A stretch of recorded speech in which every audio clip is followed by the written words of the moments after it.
நிலவின் ஒளியை பிடித்து பிடித்து பாலில் நனைத்து கன்னங்கள் செய்து விட்டான்.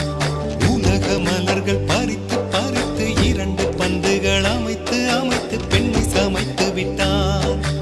அழகு என்பது ஆண்பாலா பெண்பாலா என்பதில் எனக்கு சந்தேகம் தீர்ந்தது. அழகு என்பது நிச்சயம் பெண்பாலடா.